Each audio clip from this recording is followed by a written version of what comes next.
কুয়েতে বিনা দোষে 15 বছর জেল খাটার পর দেশে এসে এয়ারপোর্টে নিজের স্ত্রীকে পরপুরুষের সাথে ঘনিষ্ঠ হয়ে দাঁড়িয়ে থাকতে হৃদয়টা আমার সেই মুহূর্তে ভেঙে গিয়েছিল। নির্দোষ হয়ে দীর্ঘ 15টা বছর অন্ধকার মরণ গুহায় নানান হিংস্র জানোয়ারদের মাঝে কাটিয়ে দেওয়া কতটা না কষ্টসাধ্য ব্যাপার, সেটা হয়তো আমার চেয়ে বেশি অন্তত কেউ উপলব্ধি করতে পারবে না।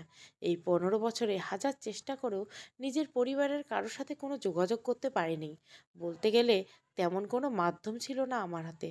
প্রত্যেকটা দিন কেটেছিল আমার মরণ যন্ত্রণার সমতুল্য। বেঁচে থাকার আস্থায় হারিয়ে ফেলেছিলাম আমি। ভেবেছিলাম হয়তো ওই অন্ধকার গুহাতে থাকা অবস্থায় একসময় অবসান ঘটবে আমার জীবনের। তিলে তিলে কষ্টের তীব্র প্রহার আমাকে মৃত্যুর বেশ কাছাকাছি নিয়ে আসছিল, কিন্তু মৃত্যু আমায় নিজেকে সম্পূর্ণ দখলে নিয়ে যেতে পারেনি। তবুও কষ্ট ভরা বুকে খানিকটা হলেও বেঁচে থাকার ইচ্ছা আকাঙ্ক্ষা ছিল, এই ভেবে যে এখনো হয়তো আমার পরিবার আমার জন্য অপেক্ষা করছে।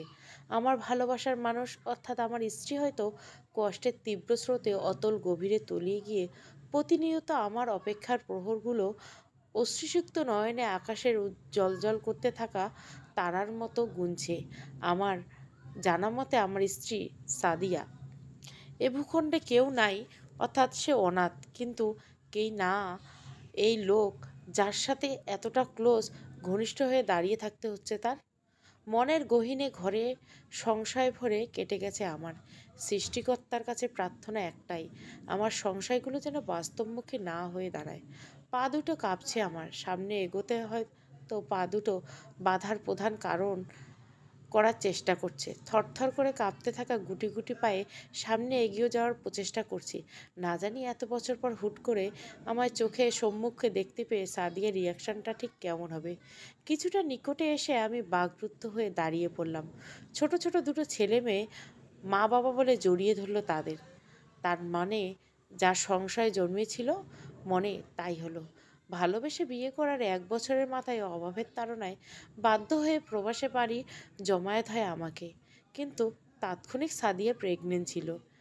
সেখানে দিনরাত অক্লান্ত পরিশ্রমের ভিত্তিতে আর্থিক অবস্থা বেশ উন্নতির দিকে অগ্রসর হচ্ছিল আমার। ফোনে রোজ কথা হতো সাদিয়ার সাথে, এবং কথা হতো নিজ পরিবারের প্রতিটা সদস্যের সাথে। সাদিয়া এমন কোনো শখ ইচ্ছে আবদার ছিল না যে আমি রাখিনি। যখন যা বলেছে তাই রাখার চেষ্টা করছি। না খেয়ে দিনরাত অক্লান্ত পরিশ্রমের ভিত্তিতে বাংলাদেশ ব্যাংকে যা টাকা জড়ো করেছিলাম তা দিয়ে সারা জীবন থাকা খাওয়ার কোনো অভাব থাকতো না সাদিয়ার। শুনেছি মন থেকে ভালোবাসলে নাকি প্রিয় মানুষটার জন্য অন্তিম শ্বাস পর্যন্ত অপেক্ষা করা যায়। তাহলে সাদিয়া তো নিজের জীবনের চেয়ে বেশি ভালোবাসতো আমায়। তাহলে সে কেন পারেনি আমার জন্য অপেক্ষা করতে? কেন আমায় ভুলে গিয়ে জড়িয়ে পড়লো নিজেকে নতুন কোনো মায়ায়? সাদিয়ার সামনে দাঁড়ানোর কোনো ইচ্ছে ছিল না আমার, কিন্তু আমাকে তার সম্মুখে দাঁড়াতেই হবে এবং জানতে হবে কে আমার সন্তান। সামনে যতই এগোনোর চেষ্টা করছি ততই কষ্টগুলো বুকের মাঝে বৃদ্ধি পাচ্ছে। অবশেষে 15 বছর পর আবার তার সম্মুখে নিজেকে দাঁড় করালাম, যাকে নিজের জীবনের চেয়ে অধিক ভালোবাসতাম। এমনকি এখনও তার জন্য ঘৃণার বদলে রয়েছে বুক ভর্তি ভালোবাসা। হঠাৎ করে কাউকে নিজের সম্মুখে দাঁড়িয়ে থাকতে দেখে কিছুটা বিরক্ত বোধ করলেও ছাদিয়ে কিন্তু পরক্ষণে আবার যখন ছাদিয়ার চোখের দৃষ্টি আমার উপর এসে পড়ে, তখন সাদিয়া বেশ থমকে যায়। সাদিয়া হয়তো এই মুহূর্তে ভাবতে পারছে না আমি শাহরিয়া স্বয়ং তার সামনে দাঁড়িয়ে আছি। শাহরিয়া তুমি? হ্যাঁ আমি। কেন চমকে গেলে এত বছর পর আমাকে নিজের সামনে এভাবে এই অবস্থায় দেখতে পেয়ে? কিন্তু এত বছরে তুমি কোথায় ছিলে, কিভাবে ছিলে? কোথায় কোথায় না খোঁজ নিয়েছিলাম আমি, কিন্তু কারো কাছেই ছিল না তোমার খোঁজ। তোমার জন্য কতই না নির্ঘুম চোখে অশ্রুতে কাটিয়েছি আমি। হাস্যকর দেখে বুঝতে পারছি তা তোমার পাশে দাঁড়িয়ে থাকা লোকটাকে নিশ্চয় তোমার বর্তমান স্বামী। আমার কথার উত্তরে সাদিয়া মাথা নিচু করে বলল, হ্যাঁ। ছি, এই ছিল তোমার আমার প্রতি তোমার ভালোবাসা? যদি আমাকে তুমি সত্যিকারের ভালোবাসতে তাহলে কেন অপেক্ষা না করে নতুন বিবাহ বন্ধনে আবদ্ধ হলে? তোমার জন্য আমি 5টা বছর অপেক্ষা করছি, কিন্তু তারপরেও তোমার কোনো খোঁজ না পেয়ে বাধ্য হয়ে ধরেই নিয়েছি তুমি আর নেই এ ভুবনে, মরে গেছো তুমি। কিন্তু এত বছর পর তোমাকে দেখে সত্যিই আমি আজ বাকরুদ্ধ। আমার সন্তান কোথায়? তোমাদের বাড়িতে তোমাদের ভাইয়াদের সাথে থাকে। এর বেশি আর কিছুই জানি না আমি। ছি, তার মানে ওর কোনো খবর রাখো না? এ কেমন মা তুমি? মন থেকে ভালোবাসলেও অন্তিম শ্বাস পর্যন্ত অপেক্ষা করা যায়। আর তাছাড়া তুমি পারতে আমার দেওয়া ফসলকে বুকে জড়িয়ে নিয়ে শেষ শ্বাস অবধি যেতে, কিন্তু আমার প্রতি তোমার ভালোবাসা তীব্র ছিল না, গভীর ছিল না, সত্যি ছিল না। তোমার কাছে শারীরিক সুখটাই অনেক বড় হয়ে দাঁড়িয়েছিল। তাই হয়তো আমায় ভুলে নতুন করে তত্ত্বাবধানে চলে গেছো, যে তোমাকে নিঃস্বার্থভাবে প্রকৃত ভালোবাসতো। শাট আপ শাহরিয়া, তুমি এখন অন্য কারো স্ত্রী। তুমি আমাকে এভাবে এসব বলতে পারো না। ও সরি, আমি তো ভুলেই গেছিলাম যে তুমি আর আমার তত্ত্বাবধানে নেই। শারীরিক তৃপ্তির চাহিদার অন্য কারো হয়ে গেছো। এতক্ষণ সাদিয়ার বর্তমান স্বামী চুপচাপ থাকলেও এখন আর চুপ থাকতে পারেনি। তিনি আমায় ধমকিয়ে বললেন, ইউ ইডিয়েট, তোর সাহস কী করে হয় আমার স্ত্রীকে বাজে কথা বলার? ছোট লোক, তুই জানিস আমি কে? কয়েক মুহূর্তে তোকে আমি টেনে হিস্ট্রে থানায় নিয়ে যেতে পারবো। সাদিয়া তার বর্তমান স্বামীর কথাগুলোর উত্তরে আমাকে বেশ একটা ইঙ্গিত দিয়ে বলল, উহ, ছাড়ো তো। এসব ছোট লোকদের সাথে অযথা কথা বাড়ালে সুইজারল্যান্ড যাওয়ার আমাদের ফ্লাইট মিস হয়ে যাবে, চলো এখান থেকে। অতঃপর তারা চলে গেল। আর আমি সেখানে বুক ভরা তীব্র কষ্টগুলো নিয়ে হাঁটু ভেঙে বসে পড়লাম। 15টা বছর চোখের অশ্রুতে কাটাতে হয়েছে আমার, আর সেই চোখের অশ্রুগুলোই হয়ে দাঁড়ালো আমার আগামী দিনের পথ চলার সঙ্গী। অতঃপর বহু বাধাকে উপেক্ষা করে নিজেকে সংযত করে বাড়ির পথে গমন আরম্ভ করলাম। 15 বছর পর নিজ বাড়ির নিকটে এসে খুব একটা অবাগে পরিণত হয়ে যাই আমি। সত্যি বলতে আমারও নিজ ঠিকানা খুঁজতে বেশ একটা সমস্যা সৃষ্টি হয়েছিল। সেদিনকার ছোট্ট বাড়িটা আজ কতই না বিশাল বাড়িতে পরিণত হয়েছে। কলিং বেলে চাপ দেওয়াতে সাথে সাথে একটা মেয়ে এসে দরজা খুলে দেয়। মেয়েটির বয়স আনুমানিক 12 বা 13 বছর হবে। মেয়েটিকে সাইড করে আমি ভেতরে প্রবেশ করলে তাতে বিরক্ত হয়ে মেয়েটি বেশ চিল্লাচিল্লি শুরু করে দেয়। মেয়েটির চিৎকার চেঁচামেচিতে সবাই জড়ো হয়ে একসাথে, এবং আমাকে এত বছর পর দেখে নিজের চোখকে বিশ্বাস করতে পারতেছে না। তারা উভয়ে যেন এই মুহূর্তে অবাগের শীর্ষের স্থানটা লাভ করে ফেলেছে। ভাইয়ের সঙ্গে সঙ্গে আমায় জড়িয়ে ধরে কান্নায় ভেঙে পড়ে বলে, ভাই, তুই এতটা বছর কোথায় ছিলি? কেমন, কিভাবে ছিলি? কেন সব যোগাযোগ বন্ধ করে দিয়েছিলি? তোর চিন্তায় মা বাবা উভয়ে যে তিলে তিলে শেষ হয়ে যাচ্ছিল। বাবা মায় কোথায় ভাইয়া? তাদেরকে তো দেখতে পাচ্ছি না আমি। আমার কথার উত্তরে ভাইয়া গম্ভীর কণ্ঠে বলল, দুর্ঘটনায় বাবা মারা যাওয়ার কয়েক বছর পর মা এই ভুবন ত্যাগ করে অন্য ভুবনে চলে যায়। এখন আমাকে বল, এত বছর আমাদের সাথে সব যোগাযোগ বিচ্ছিন্ন করে কোথায় ছিলি? অতঃপর কান্নায় ভেঙে শুধু এইটুকুই ভাইকে বললাম, মিথ্যে এক অভিযোগের শিকার হয়ে 15 বছর জেলের মতো এক অন্ধকার ঘরে কাটিয়ে দিতে হয়েছিল আমার। এর বেশি আর কিছুই বললাম না ভাইয়াকে, কারণ আমি চাই না সেই কথাগুলো আবার মনে করে নিজের কষ্ট, যন্ত্রণা, বেদনাকে আরও সমৃদ্ধ ও দ্বিগুণ করতে। যদিও ভাইয়া আর কোনো প্রশ্ন করেনি আমায়, কিন্তু ভাবি যেন ক্রমে প্রশ্ন করা থামছে না। ভাবি কোনো প্রশ্নের উত্তর না দিয়ে আমি ভাইয়াকে যখন জিজ্ঞাসা করলাম আমার সন্তান কোথায়, তখন ভাইয়া সেই সুন্দরী 12 থেকে 13 বছর বয়সের মেয়েটি দেখিয়ে দিয়ে সাদিয়ার ব্যাপারে কিছু বলতে গিয়েও আটকে পড়েন, কারণ আমি ভাইয়াকে থামিয়ে দিয়ে এয়ারপোর্টের ঘটনাগুলো উল্লেখ করে নিজের মেয়েকে শক্ত করে বুকের সাথে জড়িয়ে কপালে একটা চুমু এঁকে দিলাম। আস্তে আস্তে কেটে গেল বহুদিন। মা বাবাহীন আমার মেয়েটাকে কোনো ক্রমেই যে কষ্টে ছিল না, সেটা আমি এই কদিনে বেশ ভালো করেই বুঝতে পারছি। আমার মেয়ে সর্বক্ষণ ভাবির সাথে থাকে, আর রাত হলে ভাইয়া আর ভাবির সাথেই ঘুমায়। ভাইয়া আর ভাবির কোনো সন্তান না থাকায় তারা আমার মেয়েটিকে নিজের সন্তানের মতো আদর, স্নেহ, মমতা দিয়ে আগলে রেখেছে। নিজের মেয়ের দিকে তাকালেই যেন আমার সব কষ্ট নিমেষে উধাও হয়ে যেতে যায়। দেখতে একদম ওর মায়ের মতো হয়েছে। অতঃপর 3 মাস কেটে গেল। এই 3 মাসে নিজের নিষ্পাপ সন্তানকে দেখেই সব কষ্ট প্রায় ভুলতেই গিয়েছিলাম। তার সুরেলা কণ্ঠে বাবা ডাকটা শুনলে আমার অন্তরটা যেন জুড়িয়ে যায়। এখনও আমি বেকার হয়ে বাড়িতে বসে আছি, কিন্তু এতে কোনো ভ্রুক্ষেপ বলতে কিছুই ভাইয়া ভাবি উভয়ের নেই। আমার মেয়েকে রিহির স্কুল ছুটি হয়েছে প্রায় বেশ খানিক সময় আগে, কিন্তু এখনও রিহি বাড়ি ফিরছে না।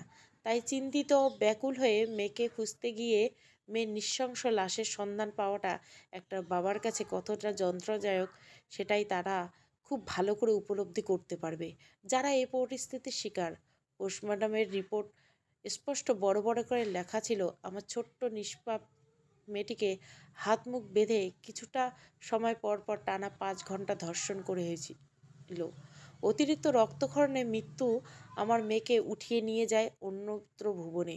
রিপোর্ট হাতে নিয়ে ঠাস করে বসে পড়লাম আমি, আর চোখ বন্ধ করে মনে মনে সৃষ্টিকর্তার উদ্দেশ্যে একটাই কথা বললাম, আমার সাথে কেন বারবার এমন হয়? এই মুহূর্তে মৃত্যুর কাছে নিজেকে সমর্পণ করে দিতে ইচ্ছে করছে। আমার বেঁচে থাকার যখন সব রাস্তায় বন্ধ ছিল, তখন এই আধার কাটিয়া আলোর সন্ধানে একটি মাত্র বেঁচে থাকার দরজা খোলা ছিল। আজ সেটাও চিরদিনের জন্য বন্ধ হয়ে গেল। এই কদিনে মেয়েকে নিয়ে মনে মনে অনেক স্বপ্নের জাল বুনেছিলাম। যতই কষ্ট হোক, যতই বাধা বিপত্তি আসুক, ভেবেছিলাম মেয়েকে সমাজে একজন প্রতিষ্ঠিত নারী হিসাবেই তৈরি করব। রিহিকে ডাক্তারি পড়াবো, ডাক্তার হিসেবে দেখতে চেয়েছিলাম আমি। কিন্তু সবার হয়তো সব শখ আহ্লাদ পূরণ হয় না। বেঁচে থাকার শেষ অবলম্বন মেয়েকে নিয়ে দেখা স্বপ্নগুলো এভাবে যে ঝড়ের গতিতে এক নিমেষে ভেঙে যাবে, আমি ভাবতে বলতে কল্পনাও করতে পারিনি। রিহির দিকে যে অন্তিম শ্বাস অবধি যেতে চেয়েছিলাম আমি, কিন্তু হয়তো হবে না। লম্বা শ্বাস নেওয়া, বেঁচে থাকা এই ভুবনে। আর এক কেউ ডাকবে না আমায় বাবা বলে, বলবে না কেউ চলে যাই হেঁটে হেঁটে নদীর তীরে, দেখে আসি আশেপাশের মন মুগ্ধকর সৌন্দর্যকে। বাবা মেয়ে বসে রইব একসাথে, করব অনেক গপ্প সপ্প। আমার চোখের অশ্রুতে রিপোর্টটা ভিজে একাকার। বুকে লুকায়িত আর্তনাদ, অশ্রুসিক্ত নয়নে ভাইয়া পানি ছিটিয়ে ভাবির জ্ঞান ফেরানোর বৃথাই চেষ্টা না করেছে। আমি জানি সব থেকে বেশি স্বয়ং ভাবি আঘাত পেয়েছে, কারণ আজ থেকে ভাবির বুক শূন্য রূপান্তরিত হয়ে গেল। যে ভাবি রিহীন এক মুহূর্তের জন্য থাকতে পারে না, না জানি সেই ভাবি রিহিকে ছেড়ে আগামী দিনগুলি কিভাবে বা কাটবেন। দুহাত দিয়ে যখন নিজের মেয়েকে লাশ কবরে রেখেছিলাম, তখন আমার মন ব্যথায় আর্তনাদে আমায় প্রশ্ন করেছিল, কেন পাশের কবরটা খোঁড়া হলো না তোর জন্য? 1 সপ্তাহের মতো হলো প্রতিদিনের মতো দাঁড়িয়ে আছি মেয়ের কবরের সামনে। এটা ভেবে আমার আরও বেশি কষ্ট হচ্ছে, সাদিয়া কেন রিহির মৃত্যু সংবাদটা পেয়েও শেষবারের মতো দেখতে আসলো না ঘুমন্ত অবস্থায় থাকা নিষ্পাপ মেয়েটাকে। ব্যাপারটা ভাবলেও কষ্টগুলো আরও তীব্র আকার ধারণ করলো। মনে প্রচুর ঘৃণার জমাট বেঁধেছে সাদিয়ার প্রতি। মনে মনে করেছি শপথ, ভাববো না আর তার কথা, রাখবো না মনে তার কোনো স্মৃতি। দিন যত যাচ্ছে রিহি ছাড়া ভাবির কন্ডিশন ততই দিন দিন অবনতির দিকে যাচ্ছে। পরের সন্তানকে যে কেউ এত পরিমাণ ভালোবাসতে পারে, সেটা ভাবিকে না দেখলে হয়তো বুঝতে বা জানতে পারতাম না। নামাজের পর ভাবির এরূপ চোখের অশ্রু আমার কাছে দিন দিন তীব্র আকারে অসহনীয় হয়ে উঠছিল। আমি আর সহ্য করতে পারছিলাম না। ভাইয়া বেশ শোকের মাঝে রয়েছে, আগের থেকে চুপচাপ হয়ে গেছে। পুলিশ তদন্ত করছে, তবে অপরাধীর শিকড়ে যাওয়ার কোনো ক্লু পাচ্ছে না তারা। নদীর পাড়ে বসে আছি। এক সময় কতই না বাবা মেয়ে সময় কাটাতাম এখানে। উত্তর দিক থেকে বয়ে আসা বাতাস আমার মনকে দুলিয়ে তোলার বৃথাই চেষ্টা চালিয়ে যাচ্ছে। সন্ধ্যা হয়ে গেছে, মাগরিবের আজান দিচ্ছে। নদীর পাড় থেকে উঠে বাড়িতে আসার পথে হঠাৎ পিছন থেকে কেউ একজন ডাক দিল আমায় বাবা বলে। কণ্ঠটা আমার মনকে মুহূর্তে বিহমিত করে তুলতে বাধ্য করলো। কিন্তু আশ্চর্য বিষয় হচ্ছে, পিছন ফিরে আমি কাউকেই দেখতে পেলাম না। মাগরিব নামাজের পরে রুমে শুয়েছিলাম, জ্বরে শরীরটা আমার পুড়ে যাচ্ছে। সেই মুহূর্তে মাথা ঝিমঝিম করছিল। হঠাৎ শরীরে অজস্র যন্ত্রণার আর্তনাদে আমি কুঁকিয়ে উঠলাম। অতঃপর সেদিন খুব গুরুতরভাবে অসুস্থ হয়ে পড়ে আমি। আজ 8 দিন পর আমি সম্পূর্ণ সুস্থ লাভ করতে সক্ষম। রিহির পড়ার টেবিলে চেয়ার টেনে মন খারাপ করে বসেছিলাম, আর আনমনে একটা খাতা পৃষ্ঠা উল্টে যাচ্ছিলাম। হঠাৎ থেমে যাই আমি। মাঝ পৃষ্ঠায় কিছু জঘন্য ঘৃণাপূর্ণ ভাষায় কিছু লেখা। আমার এখানে মনে আছে, মৃত্যুর 1 দিন আগে রিহি খাতায় ক্রয় করে বাসায় নিয়ে এসেছিল। মাঝখানের পৃষ্ঠা ছাড়া বাকি পৃষ্ঠাগুলো সম্পূর্ণ ফাঁকা। স্পষ্টভাবে মাঝখানের পৃষ্ঠায় অনেক বাজে ধরনের ঘৃণাপূর্ণ ভাষায় লেখা ছিল, যা মুখে উচ্চারণ বা উল্লেখ করাও পাপ। আমি নিশ্চিত আমার মেয়ে এরূপ কিছু লিখতে পারে না। তাহলে কে লিখতে পারে এরূপ জঘন্য লেখা? হয়তোবা আগের থেকেই কেউ লিখে রেখেছে। অতঃপর গোলাপি রঙের খাতাটা বন্ধ করলাম। কভার সাইজের বাম পাশে ছোট্ট করে লেখা, জনতা লাইব্রেরি। পরের দিন সকালে ধীর পায়ে রিহির স্কুলের সম্মুখে এসে দাঁড়ালাম। স্কুলে বেশ কিছুটা পিছন দিকে জনতা লাইব্রেরি, আশপাশটা বেশ শুনশান বটে। স্কুলের সব ছাত্রছাত্রী তো হয়তো এখান থেকেই প্রতিদিন যাবতীয় জিনিসপত্র কিনে থাকেন। লাইব্রেরি থেকে বেশ খানিকটা দূরে অবস্থান করছে আমি। রিহির বয়সী একটা মেয়ে লাইব্রেরির ভিতরে স্নান করছে। চকচকে একটা নোট নিয়ে এগিয়ে দিয়ে গোলাপি রঙের খাতাটা ক্রয় করে মেয়েটি যখন লাইব্রেরি থেকে বের হচ্ছিল, তখন লাইব্রেরি থাকা বিক্রয়কর্তার বয়স তেমন একটা হবে না, 19-20 হবে। সেই ছেলেটা লোভার্ত এক জানোয়ারের মতো তাকিয়েছিল সেই মেয়েটার দিকে। মেয়েটি যখন খাতাটা নিয়ে আমার পাশ দিয়ে যাচ্ছিল, তখন মেয়েটিকে আটকিয়ে তার হাত থেকে গোলাপি রঙের খাতাটা নিয়ে মাঝখানের পৃষ্ঠে উল্টাতে থমকে যাই। এখানে সেই একই রকম ঘৃণাপূর্ণ ভাষায় অনেক কিছু লেখা রয়েছে, যা উচ্চারণ করার সাধ্য অন্তত আমার নেই। মুহূর্তে সন্দেহ বেড়ে গেল আমার। হুট করে সেই পৃষ্ঠা ছিঁড়ে নিয়ে মেয়েটার দিকে খাতাটা এগিয়ে দিয়ে বললাম, সরি মামুনি, আমার এই মুহূর্তে এই খাতার পৃষ্ঠাটার প্রয়োজন ছিল। মেয়েটি আমার কাছ থেকে নিজের খাতাটা নিয়ে বিরক্ত করে ভঙ্গিমায় বলল, ইটস ওকে। মেয়েটা চলে গেল আর আমি খাতার ছেঁড়া পৃষ্ঠাটা নিয়ে লাইব্রেরির সম্মুখে এসে উপস্থিত হলাম। লাইব্রেরির উপরে সাইনবোর্ডে বড় বড় করে লেখা, মেয়েদেরকে সম্মান করতে শিখুন। বেশ সময় ধরে দাঁড়িয়ে আছি এখানে, এতে যেন ছেলেটির কোনো ভ্রুক্ষেপ নেই।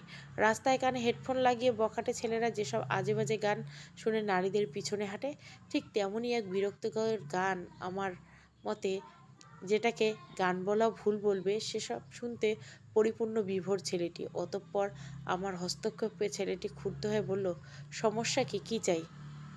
খাতার ছেঁড়া পৃষ্ঠাটা এগিয়ে দিয়ে আমি রাগান্বিত করতে বললাম, বাচ্চাদের খাতার মাঝখানে পৃষ্ঠায় এসব ঘৃণাপূর্ণ কথা লিখে রাখার মানে কি? মুহূর্তে ছেলেটা বেশ হকচকিয়ে উঠে বলল, কি যাতা ভুলভাল বলছেন এসব? সকালবেলা কি আজে বাজে জিনিস খেয়ে এসেছেন, যার জন্য এখানে এসে রাস্তায় পাগলদের মতো কথাবার্তা বলছেন? মুহূর্তে ঠাস করে কয়েকটা থাপ্পড় লাগিয়ে দিলাম ছেলেটাকে। স্তব্ধ হয়ে গালে হাত দিয়ে চেয়ে রয়েছে সে। পরক্ষণে পুলিশকে ফোন করার সাথে সাথে যত দ্রুত সম্ভব পুলিশ এসে উপস্থিত হয়। ছেলেটি বেশ চালাক, তবে পুলিশের সামনে শেষমেশ ছেলেটি সব চালাকি বৃথা হিসেবে প্রমাণিত হলে পুলিশ এক দুই ঘা পড়তে সুরসুর করে এক নিমেষে সব সত্য কথা বলে দিয়ে নিজেকে আমার মেয়ের ধর্ষণ হত্যার দোষী হিসেবে সাব্যস্ত করলো সবার সামনে। কতটা নিচু মন মানসিকতার অধিকার না হলে কেউ একজন একটা ঘৃণিত নিকৃষ্ট কাজ করতে দ্বিধাবোধ করে না। চিকন আকারে কাঁচা বাঁশ কেটে এনে ছেলেটিকে সাধারণ জনগণের সম্মুখে উল্লঙ্গ করে পেটানো হলো। সবাই ধিক্কার জানিয়েছে, এমন ঘটনা যেন আর কোথাও কারোর সাথে না ঘটে। রক্তাক্ত আত্মরা অবস্থায় টেনে হিঁচড়ে ছেলেটিকে থানায় নিয়ে যাওয়া হলো। পরিশেষে যেখানে ধর্ষণের কোনো সঠিক বিচার পাওয়া যায় না, সেখানে নিজের মেয়ের ন্যায্য বিচার পেয়ে সুস্থির শ্বাস নিলাম আজ। খুব দ্রুত ফাঁসির কার্যক্রম করা হবে ওর মতো এক নরপশুর। নিজের রুমে জানলার কাছে বসে আছি আর ভাবছি, তিলে তিলে রক্ত পানি বিনিময়ে যে টাকা ব্যাংকে জমা রেখেছিলাম, সেগুলো কোথায়? এই ব্যাপারে ভাইয়া ভাবিকে জিজ্ঞাসা করলে তারা উভয়ে এক কথাই বলল, তারা কিছু জানে না। হয়তো সাদিয়া আত্মসাৎ করে ফেলেছে। নিজেকে নিজেই সব কিছু ভুলে থাকার জন্য আহ্বান করেছিলাম। তখন হঠাৎ নিচে কারো চিৎকার চেঁচামেচিতে আমি কিছুটা বিভ্রান্ত হলাম। নিজের রুম থেকে নিচে এসে দেখলাম এক লোক আঙ্গুল তুলে ভাইয়াকে অনেক কথা শোনাচ্ছে। পরে জানতে পারলাম ভাইয়া লোকটির কাছ থেকে অনেক টাকা ধার নিয়েছিল, কিন্তু এখনও সেই টাকা পরিশোধ করতে না পারায় বাড়িতে এসে ভাইয়াকে এভাবে কথা শুনিয়ে চলে গেলেন লোকটি। পড়ে গেলাম বেশ দুশ্চিন্তায়, এতগুলো টাকা কিভাবে ভাইয়া শোধ করবে? পরের দিন লোকটি আবার আসলো এবং আবারও ভাইয়ার মুখে না শব্দ শুনতে পেয়ে বেশ বিক্ষুব্ধ চিৎকার চেঁচামেচি আরম্ভ করে দেয়। অতঃপর আমি লোকটিকে অনুরোধ করলে, কিছু সময় চাইলে, লোকটি আমার দিকে বেশ কিছুক্ষণ তাকিয়ে রইলেন এবং কী যেন একটা ভেবে ভাইয়াকে পাশের রুমে নিয়ে গেলেন। কিছুক্ষণ পর ভাইয়া আর লোকটি উভয়ের সাথে এক রুম থেকে বের হয়ে ভাইয়ার মুখমণ্ডল সেই মুহূর্তে আমার কাছে বেশ অন্যরকম লাগছিল। লোকটিও চলে গেল। রুমে কী কথা হয়েছে এই বিষয়ে জানতে চাইলে আমি বা ভাবি কাউকে কোনো কিছুই বলল না। পরের দিন সকালে আমার দুশ্চিন্তার মধ্যে কাটছিল। দুপুরে খাবার দানা মুখে তোলার সময় আবারও সেই লোকটি এসে হাজির হলেন, তবে আজ সঙ্গে পুলিশ নিয়ে এসেছেন। বাড়ি খালি করতে বললেন দ্রুত। সকালে না খেয়েছিলাম, এখন একটু খাওয়ার ইচ্ছা জেগেছিল মনে, কিন্তু শেষমেশ খেতেও পারলাম না। ভাইয়া একটা ছোট্ট কোম্পানিতে চাকরি করেন। যদি এই বাড়িটা ছেড়ে দিতে হয় তাহলে দৈনন্দিন জীবন বেশ একটা কষ্টসাধ্য হয়ে যেতে পারে। গতকালকের মতো আজকেও বেশ অনুরোধ করলাম, কিন্তু এতে তিনি আরও রেগে গিয়ে বললেন, তোমার অনুরোধ গতকাল তোমার ভাইকে একটা শর্ত দিয়েছিলাম, কিন্তু সে স্বীকার করেনি, তাই আমার কিছু করার নেই। কেমন শর্ত? শর্ত এটাই দিয়েছিলাম তোমার ভাইকে যে তোমাকে আমার মেয়েকে বিয়ে করার জন্য যাতে রাজি করায়। বয়স্ক লোকটির এমন কথা শুনে আমি স্তব্ধ হয়ে বললাম, অতএব আমি বললাম, আমার মধ্যে এমন কি দেখেছেন যার জন্য নিজের মেয়ের বিয়ে আমার সাথে দিতে চাইছেন? আপনি কি আমার সম্বন্ধে সব কিছু জেনে শুনে এমনটা বলছেন? তোমার ব্যাপারে আমি সব কিছু জানি। এখন এর চেয়ে বেশি আর কিছুই বলতে পারবো না। সিদ্ধান্ত তোমার হাতে। আরও একদিন সময় দিলাম, ভেবে দেখো। কথাটা পর উনি চলে গেলেন এবং তার সাথে আসা পুলিশগুলো। ভাইয়া বলল, ভাবছি বাড়িটা খালি করে দেব। ভাইয়ার কথার জবাবে আমি বহু কষ্টে বললাম, না ভাইয়া, আমি চাই না তোমরা নিজ বাড়িহীন থেকে কষ্টে জীবনযাপন করো। তার চেয়ে এটাই ভালো, শর্তে রাজি হওয়া। পাগল হয়েছিস? ওনার মেয়ের বয়স 30। তাতে কি হয়েছে? আমার বয়সের তো তার চেয়েও বেশি। ওনার মেয়ে কোনোদিনও মা হতে পারবে না, যার জন্য একের পর এক সম্বন্ধ ভেঙে গেছে। আর তোকে সেখানে ঘর জামাই হিসেবে থাকতে হবে। আমি চাই না আমার জন্য নতুন করে তোর জীবনে আবার কোনো কষ্টের সূত্রপাত হোক। ভাইয়ের কথায় উত্তরে আমি কিছুটা স্তব্ধ হয়ে বললাম, তাতে আমি রাজি ভাইয়া। আমি জানি শাহরিয়া, তুই এসব মন থেকে নয়, বাধ্য হয়ে বলছিস। তোর কষ্ট আমি কিছুটা হলেও উপলব্ধি করতে সক্ষম। না ভাই, আমি মন থেকে বলছি। তোমার আমার অবর্তমানে আমার মেয়েকে স্নেহ, আদর, মমতা দিয়ে নিজের সন্তানের মতো রেখেছিলে, আর আমি তোমাদের জন্য এটুকু করতে পারবো না? আর আমি চাই না তোমরা এভাবে নিজ বাড়িহীন হয়ে থাকো। কিন্তু ভাইয়াকে আমি থামিয়ে দিয়ে নিজের ফোন করে হ্যাঁ সম্মতি প্রদান করলাম। সর্বশেষে আবার নতুন করে এক বিবাহ বন্ধনে আবদ্ধ হলাম, যা আমি সত্যি বলতে কখনো চাইনি। ভাইয়া সে সময় ঠিকই বলেছিল, আমি বাধ্য হয়ে রাজি হয়েছি, কারণ এতগুলো টাকা পরিশোধ করার অন্তত ভাইয়ের দ্বারা সম্ভব হতো না। তাই রাজি হয়ে যাওয়াটা আমার কাছে ভালো মনে হয়েছিল। আর এমনিতে বারবার ভেঙে যাওয়া বেদনা একটি মেয়ের কাছে কতটা না বেদনাদায়ক হয়ে থাকে। মেয়েটা দেখতে যথেষ্ট সুন্দর, তবে এতে কোনো ভ্রূক্ষেপ নেই আমার। বিয়ের প্রথম রাতে আমার বর্তমান স্ত্রীর সাথে কোনো প্রকার কথোপকথন হয়নি। সারা রাত সোফায় বসেছিলাম আমি, আর ভাবছিলাম কি হবে আমার আগামী দিনগুলোতে। বিয়ের দিন উপস্থিত না হতে পরের দিন শ্বশুরবাড়ি থেকে আমার বর্তমান স্ত্রীর বড় বোন এসেছিল দেখতে আমায়। তবে তাকে দেখে আমার শরীরের সম্পূর্ণটা শিউরে উঠেছিল। সেই মুহূর্তে নিমেষে যেন একজন বোবা মানুষে পরিণত হয়ে গেছিলাম আমি। সেই মুহূর্তে মুখের ভাষাই হারিয়ে ফেলছিলাম, কারণ এই সেই মেয়ে যার মিথ্যে সাক্ষ্যের জন্য আমার কুয়োতে 15টা বছর জেল খাটতে হয়েছে। মাথার এক কোণে এখনও মনে আছে রূপা নামে এই জঘন্য মেয়েটাকে, যার জন্য আমার সুখময় জীবনটা কষ্টময়ে পরিণত হয়েছে। সেদিনকার দিনগুলি ক্ষণে ক্ষণে আজও আমার বুকের ভেতরটাকে কষ্টের তীব্র আগুনে দহনে জ্বালিয়ে পুড়িয়ে নিঃস্ব করে তুলতে বাধ্য করে। এখনও ভুলি নেই আমি তার মুখচ্ছবিটা, যার জন্য আমার জীবনের ধ্বংসের শীর্ষস্থান লাভ করেছে। নিমেষে সব দিক দিয়ে আমার বুকের গহীনে ঘরে জমাট বাঁধা কষ্ট, যন্ত্রণা, বেদনাগুলো আরও তীব্র গভীর হতে আরম্ভ করলো। বেশ কিছুক্ষণ হয়েছে এখনও রূপা নামক মেয়েটা আমার দিকে অদ্ভুত এক দৃষ্টিতে তাকিয়ে আছে। হয়তো চেনা চেনা লাগছে, কিন্তু চিনতে ঠিক পারছে না, মনে নেই হয়তো। অতঃপর রূপা বেশ স্বাভাবিকভাবে কথা বলার চেষ্টা করলো আমার সাথে, কিন্তু তার কোনো কথাতেই রেসপন্স বলতে কিছুই করলাম না আমি। এতে কিছুটা অপমানিত বোধ করলো রূপা, কিন্তু তাতে আমার কোনো ভ্রূক্ষেপ নেই, অন্তত আমার নেই। পাশ কাটিয়ে চলে গেলাম ভাইয়া আর ভাবির কাছে। ঘৃণায় এখনও শরীর শিরশির করে উঠছে। চাইলে অনেক কিছুই বলতে পারতাম, কিন্তু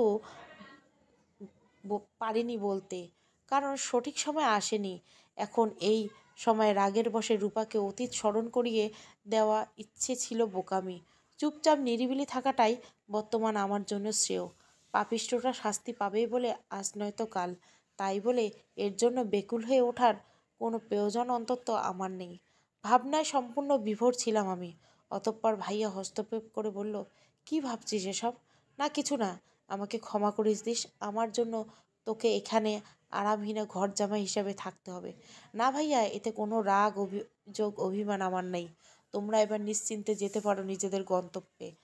আর করো না কারো চিন্তা নিয়ে আমায় নিয়ে। আজ ভাইয়ারা চলে যাচ্ছে এখান থেকে। যাওয়ার আগে ভাই আমার অশ্রুসিক্ত নয়ন জড়িয়ে ধরে আমায় হয়তো আর সার্বক্ষণিক পারবে না দেখতে আমায় নিজের চোখের সীমানায়। ভাইয়া আর ভাবি সবাইকে বিদায় জানিয়ে যাত্রা আরম্ভ করলে নিজ গন্তব্য উদ্দেশ্যে। ভাইয়া এবং ভাবি যাওয়ার পরে পরে বাড়ির ছাদের এক কোণে এসে দাঁড়িয়ে পড়লাম আমি। এত বছর পর সেই অভিশপ্ত ঘৃণিত নারীকে নিজের বর্তমান স্ত্রীর বড় বোন হিসেবে দেখতে পেয়ে আশ্চর্যের যেন কোনো সীমা নেই আমার। সেটা আমি বলবো, বাস্তব অবাস্তব, কল্পনা অকল্পনা, স্বপ্ন বা দুঃস্বপ্নে ভাবতে পারিনি। জানি না কার কি এমন ক্ষতি করেছিলাম আমি, যার ফলস্বরূপ আমাকে তিলে তিলে কষ্টের অতল সাগরে তলিয়ে যেতে হচ্ছে। বারবার প্রতিনিয়ত জীবনের প্রতিটা মুহূর্তে আমি কোনো কঠিন থেকে কঠিনতম পরিস্থিতির সম্মুখীন হয়ে থাকি। বুক ফাটা ছাড়া আর কেউ বুঝতে না পারে, উপলব্ধি করতে সক্ষম হবে না এই বুকে কিরূপ দহন। পাশেই দুটো টবে দুটো গোলাপ ফুল গাছ লাগানো, আবার ফুল ছেঁড়ার বাজে স্বভাব আছে। খপ করে একটা ফুল ছিঁড়ে ছাদের পাশে গিয়ে দাঁড়ালাম, আর খানিকটা সময় এক পিচ্চি ছাদে এসে হাজির। সম্ভবত আমার বর্তমান স্ত্রী রাইয়ের কোনো কাজিনের ছেলে হবে। ছেলেটা এসে ফুল গাছগুলো বেশ ঘুরে ঘুরে দেখছিল ঠিকই।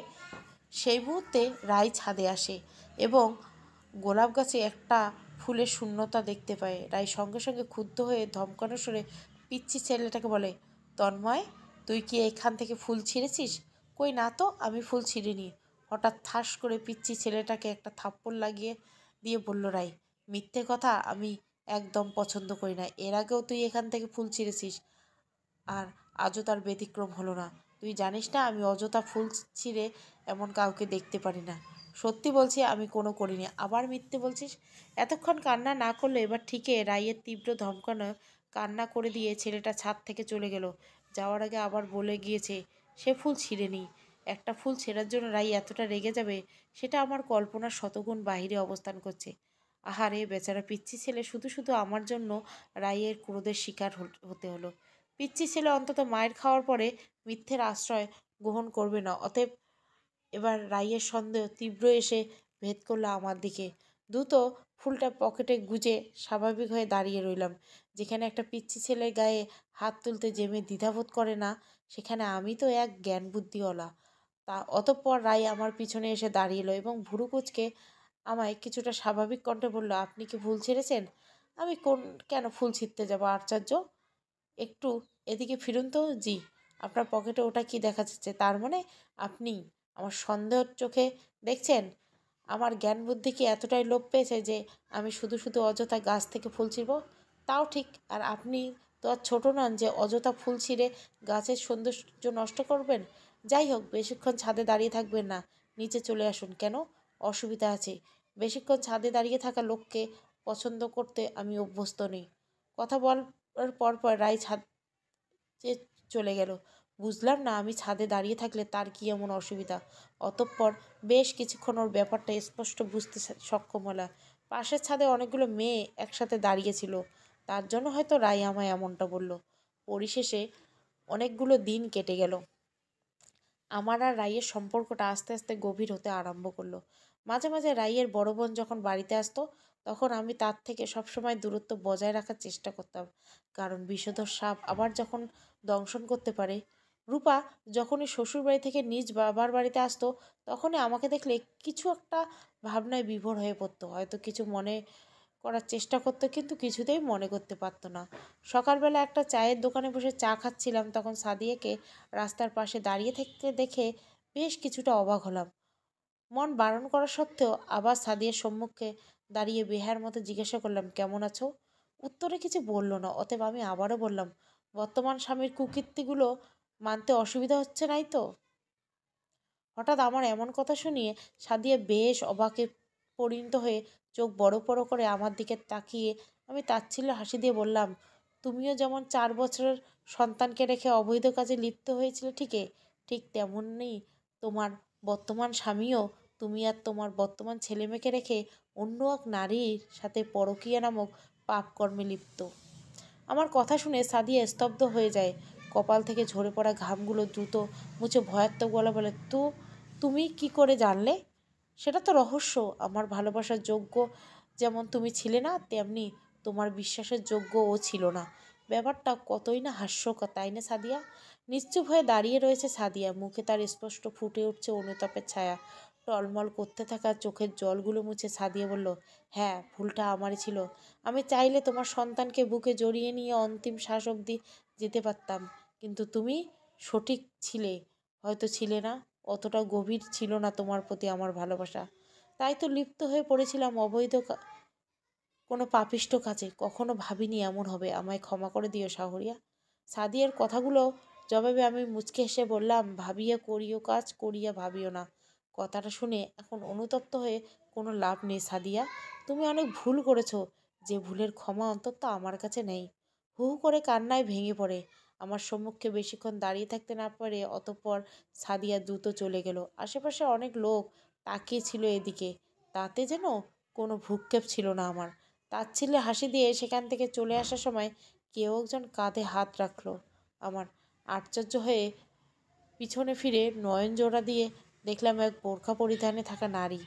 মেয়েটি আমাকে কথা বলার সুযোগ না দিয়ে খপ করে হাত টেনে নিয়ে আসলো এক নির্জন স্থানে এবং দেখালো বোরকার আড়ালে থাকা নিজের মুখ। খানিকটা অবাক হয়ে আমি বললাম, এ কি রাই তুমি? হ্যাঁ আমি। এক কাজিনের বাসা থেকে ফেরার পথে তোমাকে দেখতে পেলাম। তা কে ছিল সেই মেয়ে যে কাঁদতে কাঁদতে চলে গেল তোমার নিকট? আমি কিছুটা গম্ভীর কণ্ঠে বললাম, সে আমার প্রথম স্ত্রী।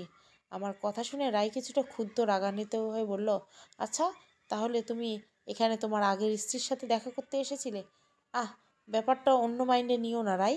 আমি উপলব্ধি করতে সক্ষম তুমি এখন কি ভাবছো, তবে যা ভাবছো সেটা এক্ষুনি স্থগিত করো, কারণ তুমি ভুল ভাবছো।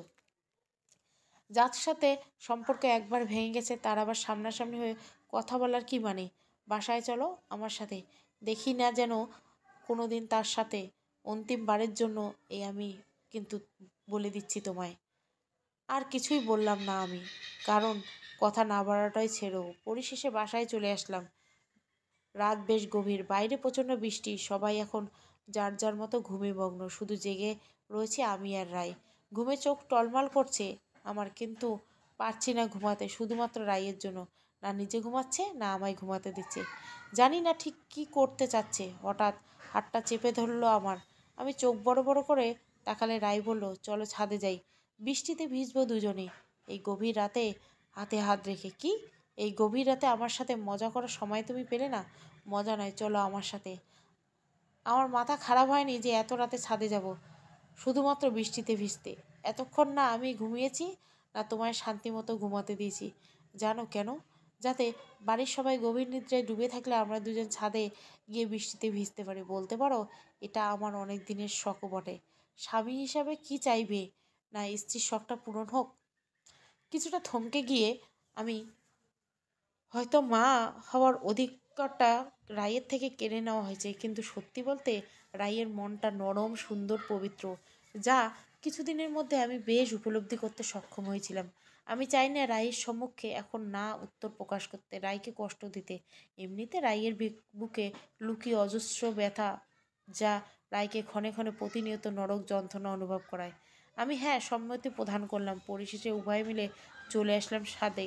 ঠান্ডায় ছাদে এক গুটি গুটি শুটি হয়ে চুপটি মেরে দাঁড়িয়ে আছি আমি। চোখের সামনে হাত মেলে বৃষ্টিতে ভিজছে রাই। হঠাৎ হাত টেনে ছাদের মাঝখানে নিয়ে আসলো আমায়, আর একটা ফুল এগিয়ে দিয়ে বলল, এটা তোমার জন্য। ফুলটা, আমি বেশ একটা অবাক হলাম। তুমি ফুল কখন ছিলে? আর ফুল ছেঁড়া তো তোমার একদম পছন্দ নয় তাহলে? গাছের সবচেয়ে মুগ্ধকর ফুলটা আজ তোমার হাতে, সেটা গাছের সৌন্দর্যকে আরও বৃদ্ধি করতে। এতদিন খুব যত্ন করে রেখেছিলাম এই ফুলটা, কেন জানো? বৃষ্টি ভেজা গভীর রাতে এক যোগ্য মানুষকে এই ফুলটা নিজের হাতে দিতে চেয়েছিলাম, যা যে আমায় বুঝবে, আমায় সর্বক্ষণ উপলব্ধি করতে সক্ষম হবে, যার ঠাঁই হবে হৃদয়ে, মনের গহীনে। তুমি হয়তো আমার কাছ থেকে কখনো পিতৃত্বের সুখ পাবে না, কিন্তু জীবনে কোনো পরিস্থিতিতে কোনো ঘাটতি অন্তত আমার কাছ থেকে তুমি অনুভব করতে পারবে না। কথাগুলো বলার পর আবার নিজেকে বৃষ্টিতে ভেজাতে ব্যস্ত হিসাবে সাব্যস্ত করলো। বাচ্চাদের মতো ভিজছে সে, চুলগুলো বেঁধে। দেখতে মন্দ নয়, বরং লাগছে মন মুগ্ধকর। টানিতে অনুভব করলাম মনে কোনো এক অদৃশ্য অদ্ভুত টান, কেন আজ টানছে ওর দিকে, দুহাত বাড়িয়ে দিয়ে ডাকছে সে আমায় তার নিকট।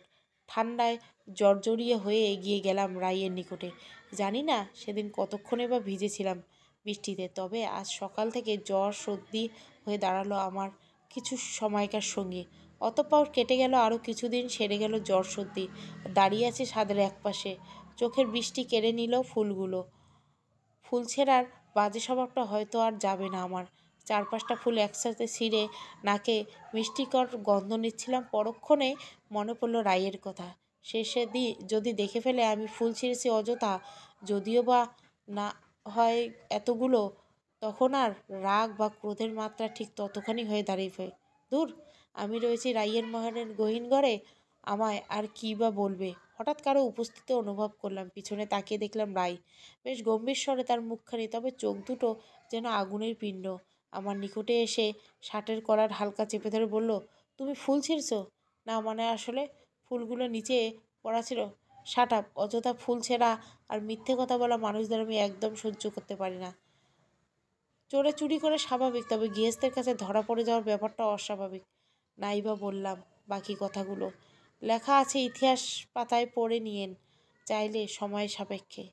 18 তারিখ মঙ্গলবার। সারাদিন ঘুরে বেড়ানোর পর রাস্তার একপাশে দিয়ে হাঁটছিলাম, অপর হাতটা ধরে হাঁটছিল আমি আর রাই। হঠাৎ সামনে পড়ে যায় সাদিয়া। পাশ কেটে যাচ্ছিলাম, যেটা ভাবিনি সেটাই হয়েছে।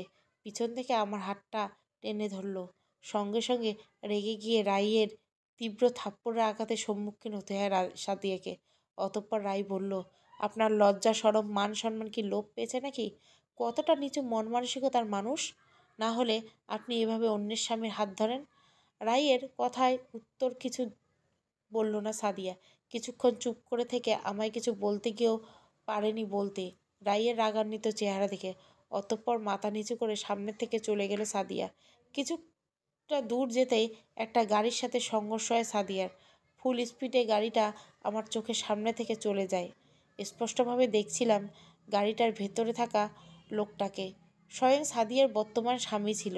তরচাজা প্রাণ এক নিমেষে চোখের সামনে নিথরে পরিণত হয়ে গেল। নাড়িভুড়ি বেরিয়ে গেল। এখনও মুখ থেকে গলগল করে পড়তে থাকা রক্তগুলোতে রাস্তাটা রঞ্জিত করতে সাহায্য করেছে। চোখের সামনে সাদিয়ার এরূপ নৃশংস মৃত্যু দৃশ্য দেখে দাঁড়িয়ে আছি স্বাভাবিক হয়ে। মনে মনে কিছুটা আনন্দ হচ্ছে বটে। এই সাদিয়া আমার জন্মদাত্রী মাকে খুন করেছিল, কারণ আমার মা সাদিয়ার সমস্ত কুকীর্তি হাতে নাতে ধরে ফেলেছিল বলে। চেয়েছিলাম নিজে হাতে তিলে তিলে ক্ষণে ক্ষণে সাদিয়াকে কষ্টের শীর্ষে তুলে মৃত্যুর দিকে ঠেলে দিব, কিন্তু তা হয়ে উঠল না আর। চোখের সামনে এরূপ দৃশ্য দেখে এখন রাই ভয়ার্ত হয়ে জড়িয়ে ধরে আছে আমায়। নিমেষে সাদিয়ার লাশের আশেপাশে নানান মানুষ ভরপুর হয়ে উঠেছে। রাই বেশ ঘাবড়ে রয়েছে, বারবার বলছে চলো এখান থেকে চলে যাই। অতঃপর বাসার উদ্দেশ্যে গমন করলাম। বাসার কিছুটা নিকটে চলে আসতে রাই আমাকে সজোরে ধাক্কা দিয়ে বেশ খানিকটা দূরে ঠেলে দেয়। বুঝলাম না কেন। হঠাৎ রাইয়ের বিকট শব্দের চিৎকারে আমার শরীরটাকে এক নিমেষে শিউরে তুলতে বাধ্য করে। দ্রুত পিছন ফিরে তাকাতেই একজোড়া চোখ অশ্রুসিক্ত রূপান্তরিত হয়ে যায়। চোখগুলো বন্ধ করে রক্তাক্ত শরীরের চোখের সামনে পড়ে রয়েছে রাই। কোনো সারা শব্দ নেই তার। সেদিন সামান্য একটু হাত কেটে গিয়েছিল বলে রাইয়ের জন্য আমি ব্যাকুল হয়ে গেছিলাম। আজ কাছ থেকে রাইয়ের এত পরিমাণ রক্ত দুনয়নে দেখে আমি প্রায় পাগলে পরিণত হয়ে গেছি। অতএব রাইকে দ্রুত নিয়ে আসা হলো। খবর পেয়ে সবাই উতলা উপস্থিত হয়েছে হাসপাতালে। ডাক্তার দ্রুত অপারেশন থিয়েটার থেকে বেরিয়ে এসে রাইয়ের বাবাকে বলল, আপনার মেয়ের বাঁচাতে চান্স বেশি হবে। তার একটা পা অযোগ্য হিসেবে চিহ্নিত হয়েছে, সেই পাটা কাটা ফেলতে হবে। কিছুটা করার নেই, সৃষ্টিকর্তার ইচ্ছে মেনে নিতে হবে। কথাগুলো বলার পর ডাক্তার চলে গেল। কিছুক্ষণ পর রাইয়ের অপারেশন করা হলো। রাইয়ের পরিবার কান্নায় ভেঙে পড়ছে। হঠাৎ একজন আমার কানের কাছে এসে ফিসফিস করে বলল, বেঁচে গেলি? খানিকটা অবাক হয়ে পিছনে তাকাতে স্তব্ধ হয়ে গেলাম আমি, কারণ আমার সম্মুখে স্বয়ং রূপা দাঁড়িয়ে আছে।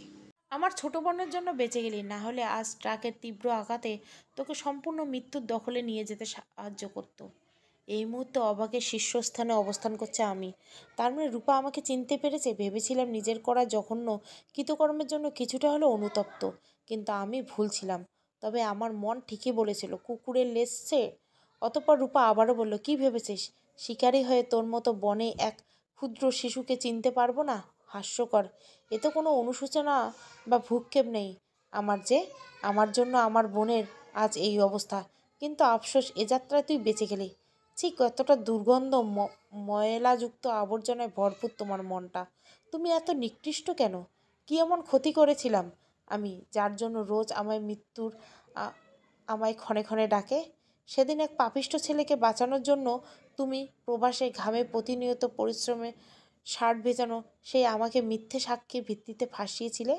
এটা তুমি খুব ভালো করেই জানো যে আমার কোনো দোষ ছিল না, অপরাধ ছিল না। আমি নির্দোষ, নিরপরাধ। তারপরও তুমি আমায় মিথ্যে সাক্ষ্যের ভিত্তিতে দোষী রূপে সাব্যস্ত করেছিলে, যার জন্য আমার 15টা বছর নরক যন্ত্রণার আর্তনাতে প্রতিনিয়ত ব্যথায়, যন্ত্রণায়, বেদনায়, কষ্টে কাতরাতে হয়েছিল। তবু হয়তো ভেবেছিলাম নিজের করা জঘন্য কাজের জন্য তুমি অনুশোচনায় ভুগছো, অনুতাপের শিকার হতে বাধ্য হচ্ছ। কিন্তু আমি ভুল ছিলাম, বেঠিক ছিলাম, ভুলেই গেছিলাম তুমি তো কোনো মানুষ না। ঘৃণায় শরীর শিরশির করে উঠেছে। ইচ্ছে করছে এই মুহূর্তে একটা থাপ্পড় লাগিয়ে দিতে।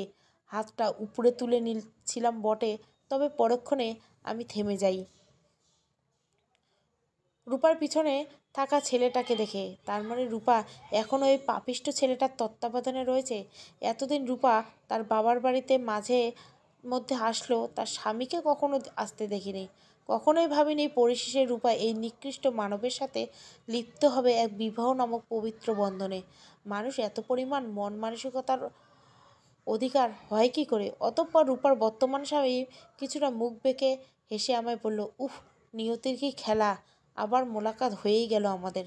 অতঃপর আমি তাদের উভয়কে উদ্দেশ্য করে বললাম, হবে একদিন সত্য উন্মোচন। আর থাকবে না লুকাইয়া কোনো সত্য। সময়টা সেদিন রইবে ন্যায়ের পক্ষে। শাস্তি পাবে তোমরা দুজন। কথাটা বলার সাথে সাথে আমি তাদের নিকট থেকে চলে আসলাম। বুকের ভেতরটা দহনে যাচ্ছে। পুড়ে দাঁড়িয়ে রয়েছি অপারেশন থিয়েটারের সামনে। বেশ কিছুক্ষণ আগে ডাক্তার প্রবেশ করেছে ভিতরে। রয়েছি আমি বহু চিন্তার মাঝখানে। হঠাৎ রাইয়ের বাবা এসে উপস্থিত হলেন আমার সম্মুখে। সঙ্গে সঙ্গে দুটো থাপ্পড় লাগিয়ে দিয়ে উচ্চ কণ্ঠের সুরে আমায় বললেন, শুধু তোর জন্য আজ আমার মেয়ের এরূপ যন্ত্রণাদায়ক করুণা হয়েছে। কেমন স্বামী তুই? নিজের স্ত্রীকে দেখে শুনে সামলে রাখতে পারলি না?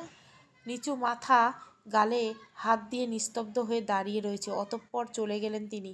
রয়েছি একইভাবে। আজ যদি উনি জানতেন ওনার বড় মেয়ের ঘৃণিত মন মানসিকতার কথা, তাহলে হয়তো সবচেয়ে বেশি তিনি রূপার দিকে আঙ্গুল তুলে ঘৃণিত নারী হিসেবে চিহ্নিত করতেন সবার সম্মুখে। এখনও মনে পড়ে সেই বৃষ্টি ভেজা গভীর রাতের স্মরণীয় প্রতিটা মুহূর্তের কথা। হয়তো আর হবে না। গভীর রাতে একসাথে বৃষ্টিতে ভেজা, পিছন থেকে কেউ আর দৌড়ে এসে জড়িয়ে ধরবে না আমায়। অসীম ভালোবাসি তোমায়, হে আমার প্রিয় শাহরিয়া। পরিশেষে অপারেশনের 2.5 মাস পর রায়কে নিজের বাড়িতে আনা হয়। এখন সর্বক্ষণ রায়ের নিকট থাকতে হয় আমার। প্রতিনিয়ত রায়ের বিভিন্ন অসুবিধার মোকাবিলায় বিরক্তহীনভাবে করতে হয় স্বয়ং আমাকে। তবে এতে কোনো ভ্রূক্ষেপ বলতে কিছুই নেই অন্তত আমার। কারণ সত্যি বলতে আমার জন্য রায় আজ বাস্তবতা এক পাহীন করে দিয়েছে। কিন্তু কেন যেন দিন দিন রায়ের বাবার সম্মুখে আমি একজন ঘৃণিত ব্যক্তি হিসাবে চিহ্নিত হচ্ছি। যদিও এর বেশ যথেষ্ট কারণ রয়েছে বটে।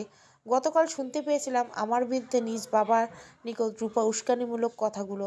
আজ যখন রায়কে কোলে করে ওয়াশরুমে নিয়ে গিয়ে স্লিপ কেটে পড়ে গিয়েছিলাম, তখন আমার থেকে তীব্র যন্ত্রণার সম্মুখীন হয়ে নিজেকে আমার সামনে যন্ত্রণা হিসেবে সাব্যস্ত করার বৃথা চেষ্টা করেছিল রায়।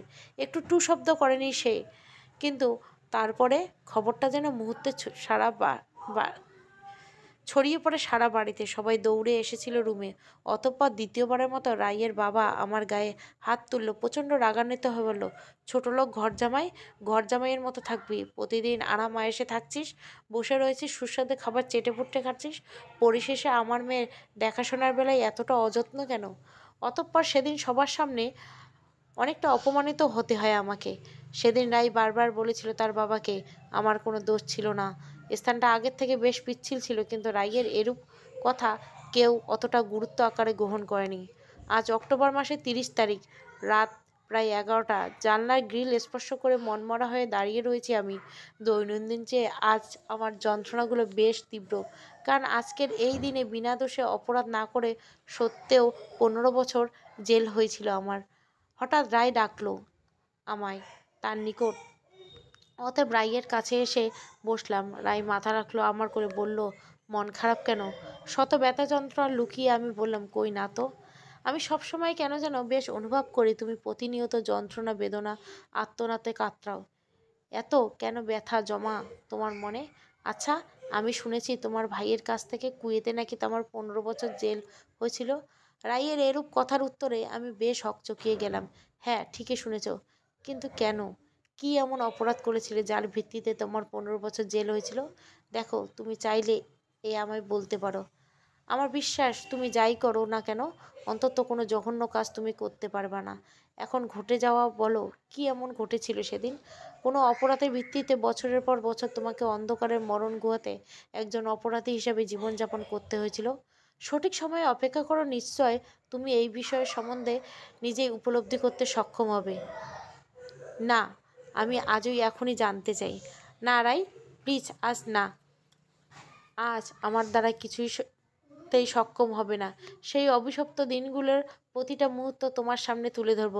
আর এটা আমি নিশ্চিত, এখন যতই তুমি মুখের নামে এই যন্ত্রাংশ দিয়ে আমার প্রতি তোমার বিশ্বাসের কথা তুলে ধরো না কেন, কিন্তু পরিশেষে তো এটাই দেখা যাবে যে তুমি বুঝবে ভুল ক্ষণে ক্ষণে প্রতিটি মুহূর্ত আঘাতপ্রাপ্ত এই আমাকে। আমার কথার জবাবে অতঃপরে রাই আর কিছু বলল না। দুজনে এই মুহূর্তে চুপচাপ রয়েছি, কারো মুখে কোনো সুর নেই। হঠাৎ আমার এক হাত ধরে তার মাথায় স্পর্শ করিয়ে শক্ত করে চেপে ধরে বলল, আজ যে করেই হোক, যেভাবেই হোক, সত্যিটা আমি জানতে চাই শাহরিয়া। প্লিজ। রাই, এসব কি বলছো? বললাম তো, সব সময় এলে নিজের থেকে তুমি সব জানতে পারবে। তুমি আজ এখন এই মুহূর্ত থেকে আমার মাথায় স্পর্শ করে সত্যিটা না বলো, তাহলে তোমার প্রতি আমার বিশ্বাসটা চিরনিদ্রায় শায়িত হয়ে মাটির সাথে মিশে যাবে।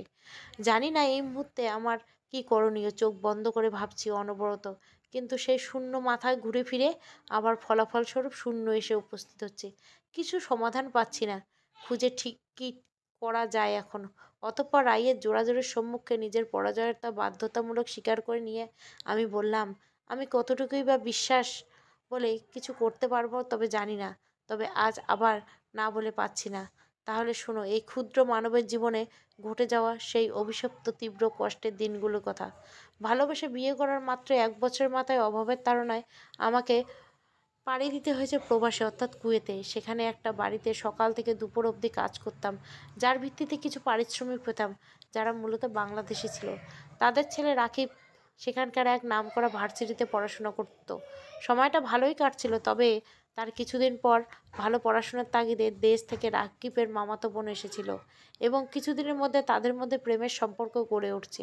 প্রহর যতই বাড়ছিল তাদের সম্পর্ক ততই গভীরে উঠছিল। তাদের আড়ালে আবডালে করা একের পর এক নোংরামিগুলো সবার চোখে দৃষ্টিকোণ এড়িয়ে গেল। আমার চোখে খুব একটা ফাঁকি দিতে সক্ষম হয়নি। বেশ কয়েকবার তাদের হাতে নাতে স্বয়ং আমি তাদের ধরে ফেলেছিলাম, কিন্তু পরিশেষে তাদের আমি কিছুই করতে পারিনি, কাউকে বলতে পারিনি। আমি নিরুপায় ছিলাম, কারণ তারা আমাকে এরূপ ব্যাপারে সবার সামনে মুখ থেকে কোনো কণ্ঠস্বর প্রকাশ করতে স্পষ্ট নিষেধ করছে। অন্যথায় আমি কাজ থেকে বিরতি করার তীব্র হুমকি দিয়েছে। আর ওই মুহূর্তে আমার কাজের খুব প্রয়োজন ছিল, না হলে বেশ একটা কষ্টসাধ্য ব্যাপার হয়ে উঠতো আমার জন্য। তারা উভয় রাত বেরোতে যেত, ড্রিঙ্ক করতো। রোজ তাদের নোংরা মুখগুলো নিজের চোখে দেখেও না দেখার অভিনয় হিসাবে নিজেকে তাদের সম্মুখে প্রতিনিয়ত সাব্যস্ত করতে হতো। একদিন বাড়িতে রাকিব ছাড়া আর কেউ ছিল না। আমি বাইরে বাগানে কাজ করছিলাম, তখন রাকিবের মামাতো বোন রূপার এক বান্ধবী বাড়ির সম্মুখে এসে কলিং বেল বাজায়। বেশ খানিক পর রাকিব এসে দরজা খুলে। মেয়েটা রূপার ব্যাপারে কিছু জিজ্ঞাসা করলে রাকিব নিজেকে খানিকটা ভাবার বিভোরে হিসাবে নিজেকে চিহ্নিত করে অতঃপর মুচকে হাসি দিয়ে রূপা না থাকা সত্ত্বে মিথ্যা ছলনায় আশ্রয় গ্রহণ করে রাকিব মেয়েটিকে ভেতরে আসতে বলে। অতঃপর মেয়েটি ভেতরে প্রবেশ করলে এদিক ওদিক বেশ কয়েকবার তাকিয়ে পৈশাচিকে হাসি দিয়ে ঠাস করে দরজা বন্ধ করে দেয় রাকিব। ব্যাপারটা প্রথমত আমার কাছে কিছুটা খটকা হিসেবে প্রমাণিত হলে পরবর্তীতে তেমন একটা গুরুত্ব হিসেবে এই ব্যাপারটা নিজের মাথাকে ভাবতে বিভোর করিনি। মনোযোগ দিয়ে তীব্র রোদে ঘামে জর্জরিত হয়ে কাজ করছিলাম। আনুমানিক 25 মিনিট পর মেয়েটির বিকট চিৎকারে আমি বেশ খানিকটা বিচলিত হয়ে পড়ি। অতএব অতঃপর মেয়েটি কান্না করতে করতে বাড়ি থেকে বেরিয়ে গেট অবধি আসতে রূপার সাথে তার তীব্র সংঘর্ষ হয়। অতএব মেয়েটি রূপাকে দেখা মাত্রই, কান্না মাত্রই তীব্র করে চিৎকার করে বলে, ইয়োর কাজিন রেপ মি। কথাটা বলার পরপর কুয়েতে সেই নারী কান্না করতে করতে রূপা কোনো কথা বলার সুযোগ করে না দিয়ে বাড়ির গেটের বাইরে পা রাখা মাত্রই সম্ভবত মেয়েটি তার বাবাকে ফোন করে অশ্রুসিক্ত নয়নে কিছু বলতে গিয়েও ভাগ্যক্রমে বলতে পারেনি, কারণ তার আগেই মৃত্যু তাকে নিজের দখলে করে নিয়ে চলে যায়। বড় আকারের গাড়ির তীব্র আঘাতে মেয়েটা নিমেষে রাস্তার সাথে পিষে ফেলে চলে যায়। স্তব্ধ আমি। এমনটা কি করে করতে পারলো সে? অবশ্য তার মতো ছেলের কাছ থেকে আর কি আশা করা যায়? রূপা মেয়েটা যেন আজ বাকরুদ্ধ, মাথায় হাত দিয়ে অবাকের শীর্ষস্থানে অবস্থান করছে। অতঃপর দ্রুত সব কাজ সেরে ফেলে বাড়ির ভিতরে প্রবেশ করা মাত্রই দেখলাম আমি রাকিব তার নিজ কাপড় চোপড় ঠিক করাতে ব্যস্ত। অতঃপর নিজেকে আর কোনো ক্রমে সামলে নিতে পারছিলাম না। ছি, কিছু মানুষ কতই না জঘন্য হয়ে থাকে। অতএব প্রচণ্ড রাগান্বিত স্বরে রাকিবকে যখন ইচ্ছে মতো এক ভারী জিনিস দিয়ে একের পর এক আঘাত করছিলাম, তখন পেছন থেকে এক তীব্র প্রহার আমাকে ওই মুহূর্তে জ্ঞানশূন্য করা বাধ্য করে। পরবর্তীতে যখন আমি নিজের জ্ঞান ফিরে পাই, তখন নিজেকে রক্তাক্ত অবস্থায় জেলখানার ভিতরে পড়ে থাকতে দেখে খুব হতভম্ব হয়ে পড়েছিলাম। চারিদিকটা যেন বেশ ঝাপসা লাগছিল। কিছু মনে করতে পারছিলাম না। পরিশেষে জানতে সক্ষম হয় আমি নাকি রোজই অর্থাৎ রূপার সেই বান্ধবীকে ধর্ষণ করেছি। কারণ মুখের কণ্ঠস্বর থেকে এরূপ কথাই সত্যি সেই সময় আমাকে বোবা এক পাথরে রূপান্তরিত করতে বাধ্য করে। কোনো ক্রমে শেষ রক্ষা হলো না আমার। কঠিন এক ষড়যন্ত্রের মুখ্য শিখা হিসাবে নির্দোষ হয়ে দাঁড়াতে হয় আদালতের সেই কাঠগড়ায়, যেখানে মূলত অপরাধীরা দাঁড়িয়ে থাকে। অতএব মিথ্যে সাক্ষী দেওয়া হয় আমার বিরুদ্ধে। রূপা যখন লোকভর্তি আদালতের মিথ্যে সাক্ষীর ভিত্তিতে দোষী হিসাবে আমায় সাব্যস্ত করে, আমি নিজের উপর এরূপ মিথ্যে জঘন্য পাপের বোঝা আর নিতে না পেরে সমস্ত বাধাকে উপেক্ষা করে রূপাকে সেদিন সজোরে থাপ্পড় লাগিয়ে বলেছিলাম, তোর পেটের অবৈধ সন্তানের জন্য আজ তুই ওই কুলাঙ্গারকে বাঁচানোর জন্য আমায় এভাবে কঠোর ষড়যন্ত্রের শিকার হিসেবে চিহ্নিত করলি, তাই না? সেদিন নিজেকে নির্দোষ প্রমাণ করার বৃথায় অনেক চেষ্টা করছিলাম। ভাগ্য কিছুটা সহায় ছিল বলে সেদিন মৃত্যু হত্যা ফাঁসি কষ্টদায়ক হাত থেকে রেহাই পেল 15 বৎসর কালো হাত থেকে বাঁচতে সক্ষম হয়নি। টেনে হিস্ট্রি আমায় নিয়ে যাওয়া হয় মরণ গুহা নামক সেই অন্ধকার কক্ষে, যেখানে বছরের পর বছর নিজ পরিবারের সঙ্গে কোনো প্রকার যোগাযোগহীন থাকতে হয় আমাকে। এটুকু বলে থেমে যাই আমি।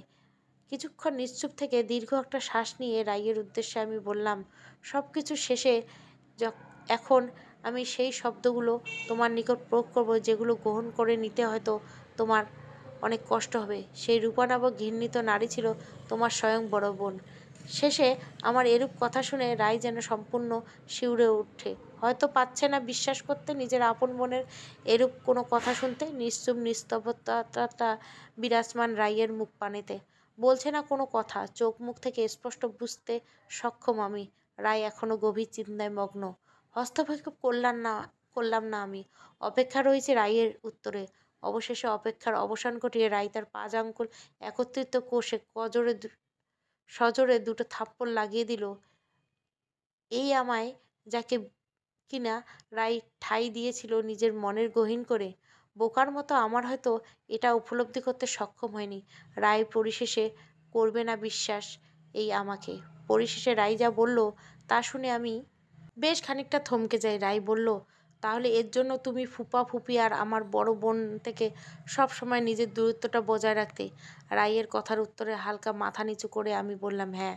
পরক্ষণে রায় বেশ খানিকটা স্বাভাবিক হয়ে আমায় বলল, থাপ্পড় কেন দিয়েছি জানো? এতদিন নিজের বুকে এরূপ তীব্র ব্যথার বিষ বহন করে নিশ্চুপ হয়ে থাকার জন্য। নিজের বড় বোনের প্রতি সন্দেহ সেই দিনে আমার মনে তীব্র আকার জমেছিল, যেদিন আড়ালে জানতে সক্ষম হই আমার এরূপ অ্যাক্সিডেন্টের প্রধান দায়ী স্বয়ং আমার নিজের আপন বড় বোন। সেদিন তোমার বোন আমাকে গাড়ির নিচে পিষে ফেলার হত্যা করতে চেয়েছিল, কিন্তু শুধু মাত্র তোমার জন্যই সফল হয়নি তারা। এরূপ জঘন্য ঘৃণিত কাজে ক্ষমা করে দিও আমায়। কারণ আমার জন্য তুমি আজ এক পাহীন। তোমার যন্ত্রণাটা আজ আগের চেয়েও তীব্র, বুকের ব্যথাটা বেশ গভীর। অতঃপর অবাক করে দিয়ে রায় আমাকে হঠাৎ করে খানিক জড়িয়ে ধরে খানিকটা সান্ত্বনামূলক আর নরম সুরে বলল, যতদিন তুমি রয়েছো আমার পাশে ততদিন নেই কোনো তীব্র কষ্ট, যন্ত্রণা, বেদনা আমার মনে। রাত হয়েছে অনেক গভীর, ঘুমিয়ে পড়ো। আজ নতুন এক যুদ্ধে মাঠে নামবো মোরা কাল। অতি শীঘ্রই পাবে তারা অন্যায়ের প্রতিবাদ। রাই আমাকে নিজের সাথে বেশ শক্ত করে জড়িয়ে ধরে আবারও বলল, প্রতিটি মুহূর্তে ধাপে ধাপে নানান পর্যায়ে পেয়েছো নানান ব্যথা। এখন আর কোনো কষ্ট, যন্ত্রণা পেতে দিব না তোমায়। ভয় নেই, আজ একা নও তুমি। বিশ্বাসযোগ্য রয়েছে এক নারী। রাত বেশ গভীর হওয়াতে সেদিন আমার উভয়ের ঘুম পড়েছিল। অবশ্য অজানা সব ব্যথা আমাকে কিছুতেই দিচ্ছিল না ঘুমাতে। কিন্তু সঙ্গে এক বিশ্বাসযোগ্য নারী, তার পবিত্র ঠোঁটের পরশে জমে থাকা কষ্টের বিকট পাহাড় নিমেষে লণ্ডভণ্ড রূপ ধারণ করে ধুলোয় মিশিয়ে নিঃস্ব হয়ে গিয়েছিল। প্রশান্তের এক অদ্ভুত শান্তি এসে ভরিয়ে দিয়েছিল এ বুকে শত শত তীব্র কষ্টের খনিগুলো। পরের দিন সকাল এবং বিকেল বেশ ভালোই কাটছিল, তবে সন্ধ্যার দিকে বেশ খানিকটা বিভ্রান্তির ভেতর দিয়ে যাচ্ছিল। মাগরিবের আজান দিবে আর কিছুক্ষণ পর একাকী ছাদের থেকে গোলাপ গাছগুলোর পাশে দাঁড়িয়েছিলাম। মনটা ছিল বিভোর রাইয়ের ভাবনায়। কিছু কিন্তু পরক্ষণে বেশ চিন্তিত হয়ে পড়ি কোনো এক অচেনা নাম্বার থেকে নিজ ফোনে আসা কয়েক লাইনের একটা মেসেজ দেখে।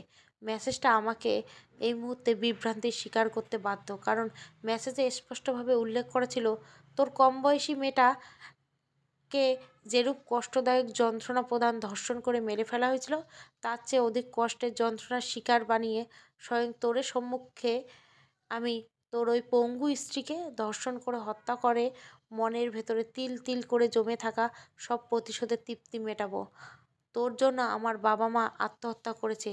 মা আজ লোকলজ্জা সমাজে মাথা উঁচু করে বাঁচতে পারে না, এমনকি নিঃশ্বাস নিতেও তার আজও কষ্ট হয়।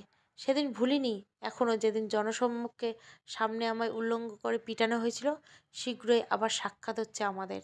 সারা শব্দবিহীন নিরিবিলি স্তব্ধ হয়ে দাঁড়িয়ে আছে আমি। সেই নাম্বার বহু কল দিয়েও কোনো রেসপন্স পাইনি, কারণ নাম্বারটা বন্ধ।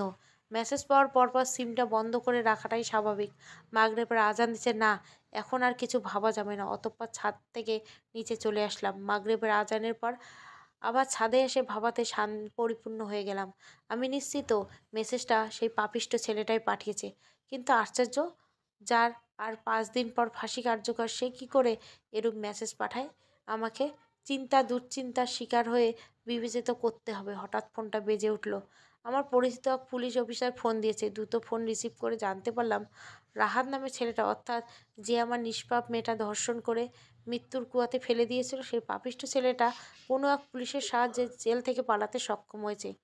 অন্তত পরিশ্রমের ভিত্তিতে তারা সেই বেঈমান পুলিশটিকে গ্রেপ্তার করতে সক্ষম হয়। কঠিন থেকে কঠিনতম শাস্তি হতে পারে।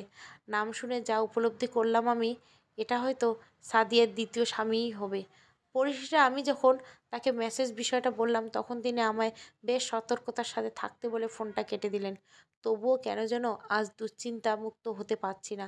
সব দিক দিয়ে চিন্তা দুশ্চিন্তা তাদের নিত্যদিনের ভোগবিলাস হিসাবে আমাকে চিড়ে চিড়ে খাচ্ছে। রাতে খাওয়া দাওয়ার পরে ঘুমানোর কিছুক্ষণ আগে রাইকে শক্ত করে জড়িয়ে ধরেছিলাম। আর চারপাশটা যেন কেমন অদ্ভুত অদ্ভুত লাগছে। গভীর রাত্রে আমার তীব্র নিদ্রা ভেঙে গেল। হাত পা মুখ সব কিছু বাঁধা আমার। পড়ে রয়েছে ফ্লোরে এবং সামনে দাঁড়িয়ে রয়েছে রাহাত নামে এক জানোয়ার। মুখে তার পৈশাচিক হাসি। মাঝরাতে রায়ের চিৎকারের শব্দে বাসার সবার নিদ্রা ভেঙে যায়। ভিড় জমাইয়া দরজার বাহিরে অনবরত তীব্র আকারে শক্তি প্রয়োগ করে দরজা ধাক্কাচ্ছে ছাড়া উদ্দেশ্য ভেঙে ফেলা। কিন্তু মনে হয় না তারা এরূপ শক্ত মজবুত দরজা আদৌ কি এত সহজে ভাঙতে পারবে। তারা ভেঙে ফেললেও হয়তো অনেকটা দেরি হয়ে যাবে। কিন্তু আশ্চর্যের বিষয় হচ্ছে, রুমের ভিতরে কি করে আসলো সে? হয়তো ব্যালকনি দিয়ে, নতুবা ছাদের দরজা দিয়ে, কারণ ছাদের দরজা আজ খোলাই ছিল। করুণ পরিস্থিতির সম্মুখে রয়েছি আমি। শার্টের কুচিগুলোর উপরে তুলে তাচ্ছিল্যের হাসি ধীরে ধীরে এগিয়ে আসছে রাইয়ের দিকে। গড়াগড়ি ছটফট করছি ফ্লোরে আমি, তবু পাচ্ছি না আমি এ শক্ত বাঁধন থেকে নিজেকে মুক্ত করতে। মনে মনে করেছি প্রার্থনা তাহার নিকট, যিনি একমাত্র আমাকে এরূপ পরিস্থিতি থেকে মুক্ত করতে পারেন। রাহাত যখন রায়কে স্পর্শ করতে যাবে তখনই কিছু একটা ভেবে সে থেমে যায়। আমার দিকে বেশ কয়েকবার তাকিয়ে তাচ্ছিল্যের হাসি প্রধান ভাবে পকেট থেকে একটা ছোট্ট শিশি বের করে মুহূর্তে শিশিতে থাকা পানীয় জাতীয় কিছু একটা রাইয়ের দু চোখের দিকে ছুঁড়ে মারে। অট্ট হাসিতে উৎফুল্ল হয়ে ওঠে। পানি জাতীয় জিনিসটা যখন রাইয়ের চোখের ভিতরে প্রবেশ করে ফেলেছিল তখন রাই চোখ থেকে টপ টপ করে রক্তক্ষরণ হচ্ছিল। নিমেষে রাইয়ের তীব্র যন্ত্রণায় আর্তনাদ আমাকে কষ্টের তীব্র দহনের লাভায় ফেলে দিয়েছিল। ছটপটানি বেড়ে গিয়েছিল আমার। শক্ত বাঁধনটা ধীরে ধীরে হালকা সহস্তর করে উঠছিল। অতঃপর রাহাত যখন নিন্দনীয় দৃষ্টিতে রাইয়ের দিকে নিজের কালো হাতটা বাড়ানোর প্রস্তুতি নিচ্ছিল ঠিক সেই মুহূর্তে দরজা ভেঙে পুলিশ ভিতরে চলে আসে এবং রাহাত ভয়ে পালানোর বৃথা চেষ্টা করলেও তাকে সঙ্গে সঙ্গে গুলি করে এনকাউন্টার করা হয়। পরিশেষে আমি বাঁধনমুক্ত হলাম এবং জ্ঞানহীন রায়কে দ্রুত অ্যাম্বুলেন্সে করে সাহায্যে হাসপাতালে নিয়ে আসলাম। অবস্থা বেশ গুরুতর, ডাক্তার সর্বপ্রথম বলে দিয়েছে এ কথা। অপারেশনের পর ডাক্তার যখন নিজ মুখখানা গোমড়া করে বলল রায় দুচোখ দিয়ে দেখার সক্ষমতা চিরকালের জন্য হারিয়ে গেছে, তখন আমার হৃদয়ের সর্বোচ্চ পরিমাণে তীব্র ধাক্কায় ভেঙে গুঁড়ো গুঁড়ো হয়ে গিয়েছিল। এটা ভেবে একটা মেয়ে আর কতই এরূপ তীব্র যন্ত্রণার শিকার হিসাবে গণ্য হবে সর্বক্ষণ। সত্যি বলতেই হবে, কিছু আমার জন্য হয়েছে। এমনটা কেন হলো খোদা? আমি তো চাইনি এমনটা। বেঁচে থাকার ইচ্ছেগুলো সেই কবরের অন্ধকার মাটিতে সমাহিত হয়েছে। খুব ইচ্ছে করে মরে যেতে, কিন্তু সৃষ্টিকর্তা আমার মৃত্যুর প্রধান করেন না। মন বারবার চাইলেও করতে পারি না। আত্মহত্যা। সব দিক দিয়ে অদৃশ্য এক শিকলে বাঁধা আমি। পারি না মুক্ত হতে, উড়ে যেতে। 25 দিন পর রাইকে হাসপাতাল থেকে বাড়িতে নিয়ে আসা হলো। রাইয়ের দিকে তাকালেই যেন প্রতিটা মুহূর্তে মৃত্যু আমার ক্ষণে ক্ষণে ডাকছে। পারছি না এই সহ্য করতে। তীব্র ব্যথার নদীতে আর সাঁতার কাটতে, ডুবিয়ে দেওয়া। হে প্রভু, নিয়ে যাও ওপারে। 2 মাস পর রাই। প্রচণ্ড বৃষ্টি হচ্ছে গভীর রাতে। নির্ঘুম নিশ্চুপ কোলে মাথা রেখে শুয়ে আছে রাই। মনে অনেক ব্যথা তার, তবুও মুখে হাসি রেখে আমায় বলল, চলো না আজ এই গভীর রাত্রে আকাশ থেকে পড়ন্ত বৃষ্টিতে দুজন মিলে মন খুলে ভিজি। কেন জানি আজ আমার খুব ইচ্ছে করছে এই গভীর বৃষ্টিতে ভিজতে। অতঃপর রাইকে কোলে নিয়ে ছাদে আসলাম। ছাদে সুগন্ধি মাখা একখানা ফুল রাইয়ের কানে দিকটায় গুজে দিলাম। কিছুটা লজ্জায় মুখ লুকালো বুকে। আহা, কি প্রশান্তি বয়ে চলছে।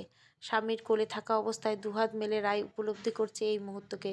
বুকায় লুকায়িত শত শত কষ্টে তীব্র গরম খোয়াগুলো এই বৃষ্টি ভেজা রাতে আজ যেন সব ঠান্ডায় রূপান্তরিত হয়ে যাচ্ছে।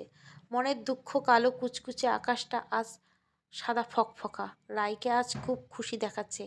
তার হাসিটা কিন্তু দারুণ। নাই বা আর দিলাম তার রূপের বর্ণনা। পরের দিন সকাল সকাল ফ্রেশ হয়ে ওয়াশরুম থেকে বের হয়ে বিছানায় এসে বসার সময় সাথে সাথে ঝাপটি মেরে জড়িয়ে ধরল রাই। নিমেষে শার্টটা চোখের অশ্রুতে ভিজে গেল আমার। কিছুটা আশ্চর্য হয়ে বললাম আমি, কি হয়েছে রাই, কেন কাঁদছো তুমি এভাবে? কথার উত্তরে রাই কিছুটা বলল না, নিশ্চুপ হয়ে কাঁদছে এখনো। অতঃপর আবার জিজ্ঞাসা করলো রাই, এবার কিছুটা নিজেকে সামনে নিয়ে বলল আমায়, আমার কেন যেন আজ বেশ ভয় হচ্ছে আজকাল। রোজ স্বপ্নে এক সুন্দরী অল্প বয়সী বালিকা এসে ডাকে আমায়, মিষ্টি সুরে বলে, চলো এসো আমার সাথে মায়ার ভুবন ছেড়ো। জানো শাহরিয়া, যতই কষ্ট হোক না কেন আমরা, তবুও আমি তোমার সাথে বাঁচতে চাই, থাকতে চাই, কোথাও যেতে চাই না আমি। তুমিহীনা আমি যে অচল। কোথায় যাবে তুমি? আমি থাকতে কিচ্ছু হবে না তোমার। হয়তো দুঃস্বপ্ন দেখেছ, ভুলে যাও আমি সর্বদা তোমার সাথে আছি। বহু বাধা পরাজয় করে রাইকে শান্ত করতে সক্ষম হলাম আমি। সকাল 11টার দিকে শপিং মল থেকে রাইয়ের জন্য সবুজ রঙের একটা শাড়ি কিনে বাসায় ফিরছি। আজ দুটি কারণে আমি ভীষণ খুশি। প্রথমত, আজ রাইকে নিজের পছন্দ মতো সাজিয়ে দিয়ে বলবো খুব শীঘ্রই তোমাকে বিদেশে নিয়ে গিয়ে চোখের চিকিৎসা করাবো। দ্বিতীয়ত, আজ গর্ভবতী সবার সামনে উচ্চ প্রমাণের ভিত্তিতে উন্মোচন করব তুই পাপিষ্ঠ পশুত্ব কর্মকর্ত। বাসায় ফিরছিলাম হাসি মুখে, কিন্তু কখনো ভাবিনি হাসি মুখখানা আমার কয়েক নিমেষে গোমড়া হয়ে যাবে। বাড়ির আশেপাশে লোকজনের ভিড়। ভেতরে প্রবেশ করতে থমকে গেলাম। আশ্চর্য, পুলিশ কেন? আর একটু ভেতরে যেতে হাঁটু ভেঙে পড়লাম ফ্লোরে। পড়ে গেলাম হাত থেকে শপিং ব্যাগটা। বুকটা কেঁপে উঠল, সারা শরীর ঝিমঝিম ছমছম শিউরে উঠছে। বুকের ভেতরে কষ্টের দহনগুলি ধীরে ধীরে সর্বোচ্চ সীমা অতিক্রম করতে যাচ্ছে। এ দেখলাম, এটা তো কোনো ক্রমে চাইনি আমি। তাহলে সৃষ্টিকর্তা কেন করলো এমনটা? আমার মতো এক আঘাতপ্রাপ্তকে আরও আঘাত প্রদান করলো কেন? আমার থেকে কেড়ে নেওয়া হলো বেঁচে থাকার শেষ অবলম্বন আমার রায়কে। কি আমার অপরাধ? কেন এমন করলো আমার সাথে? শীতল লাশটি, তার রক্তমাখা মুখখানা, চোখ দুটো বন্ধ, মুখে কষ্টের ছাপ, বুকে হয়তো অনেক ব্যথা।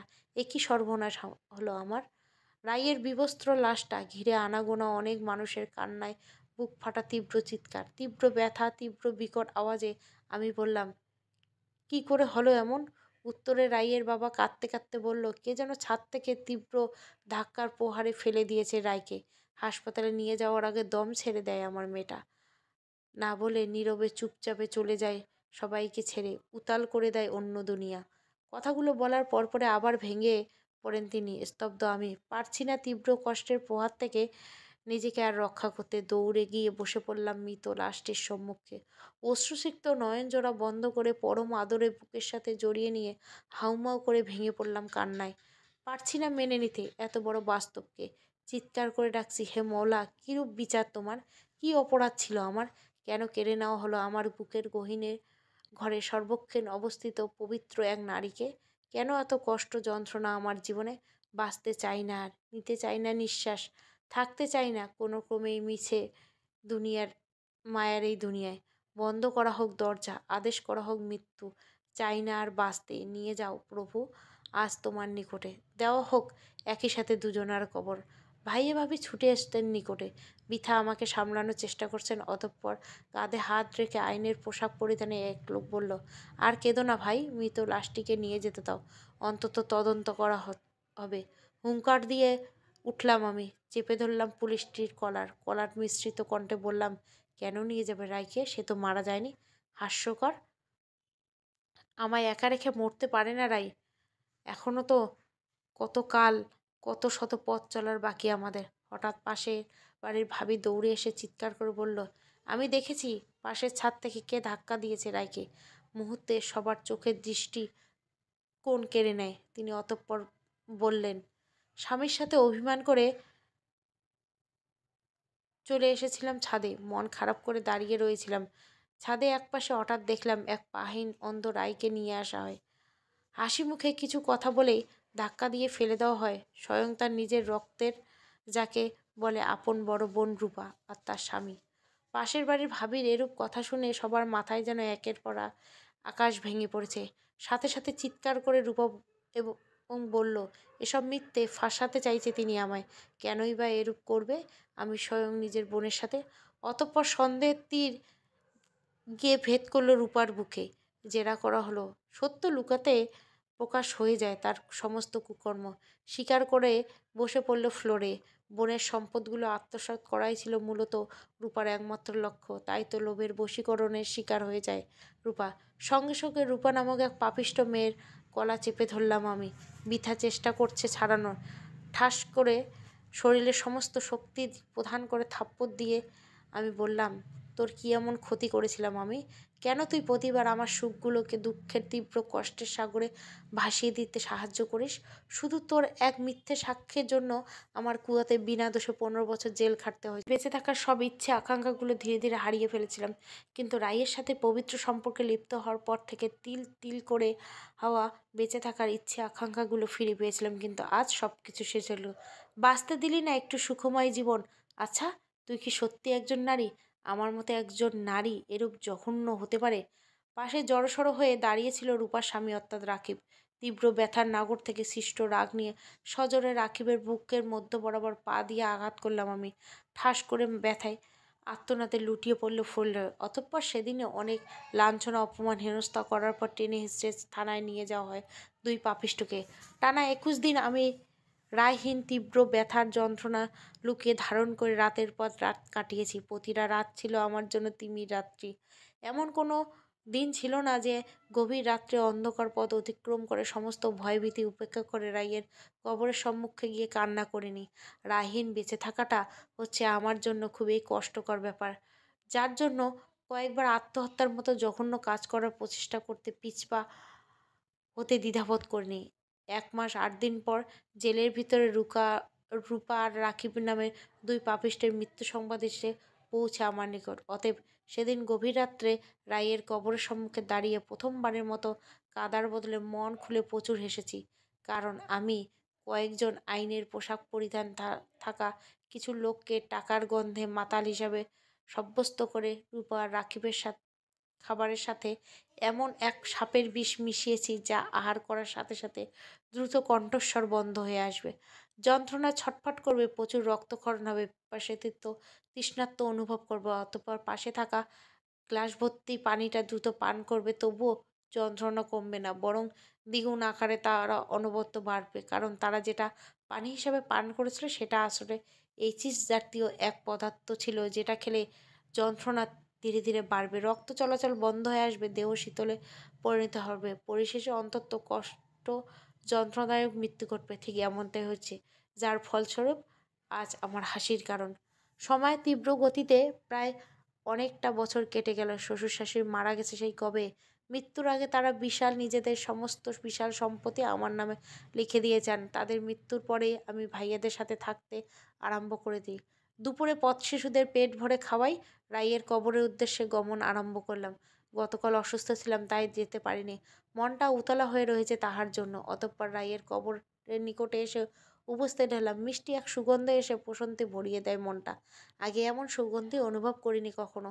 আশপাশটা ছমছম করছে, কেন জানি মনে হচ্ছে রাই আমার আশেপাশে ডাকছে আমায় তার নিকট।